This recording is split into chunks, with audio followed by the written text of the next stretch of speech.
টলিউডের superhit জুটি মা ও ছেলের জুটি শ্রাবন্তী এবং অভিমন্যু চট্টোপাধ্যায়। তবে ইন্ডাস্ট্রির বহু তরুণ অভিনেতার মাথা ঘুরিয়ে দেওয়ার মতো ক্ষমতা রাখলেও আসলে শ্রাবন্তী কিন্তু এক টিনেজার ছেলের মা।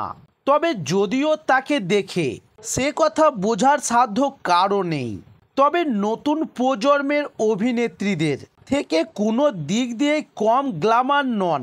তবে খুব কম বয়স থেকেই ইন্ডাস্ট্রিতে অভিনয় করছেন শ্রাবন্তী চট্টোপাধ্যায়। তবে তেমনি কম বয়সেই প্রথম বিয়েও সেরে ফেলেছিলেন তিনি। তার জীবনে আসে ছেলে অভিমন্যু। তবে এরপরও 3টে বিয়ে টেকেনি, কিন্তু মায়ের সঙ্গ ছাড়েননি ছেলে। সিঙ্গেল মাদার হয়েও অভিমন্যুকে বড় করেছেন শ্রাবন্তী। তবে ইন্ডাস্ট্রিতে শ্রাবন্তী শিশুশিল্পী হিসাবে অভিনয়ে পা রাখে। তবে এখন বর্তমানে ইন্ডাস্ট্রির প্রথম সারির নামী অভিনেত্রী শ্রাবন্তী। তবে এবার এক সাক্ষাৎকারে অভিনেত্রী জানিয়েছিলেন ছেলে ঝিনুককে এই নামেই ডাকেন তিনি। তার প্রতিটা পদক্ষেপে পাশে থাকেন, সমর্থন করেন।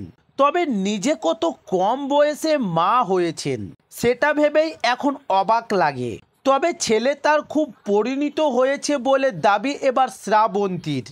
তবে এবার ছেলেও কি মায়ের কেরিয়ারেই আসবেন? অভিনেত্রী এই বিষয়ে বলেছিলেন, অভিমন্যু আমার মতো টলিউডে আসবে, তবে মায়ের মতো অভিনয় না।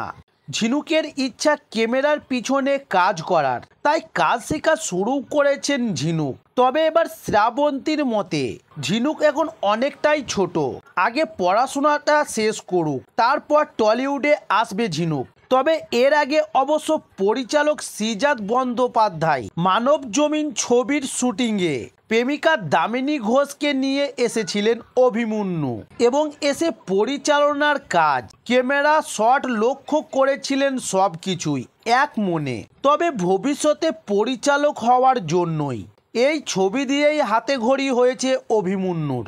তবে টলিউডে অভিষেকের ব্যাপারে অভিমন্যু নিজেকে নিয়ে এখনও সেরকম কোনো মন্তব্যই করেননি। তবে এবার জানিয়ে রাখি, টলিউডের নিত্য নতুন নায়ক নায়িকাদের ভিডিও পাওয়ার জন্য অবশ্যই আমার চ্যানেল নতুন হলে চ্যানেলটি সাবস্ক্রাইব করে সঙ্গে থাকুন। নমস্কার।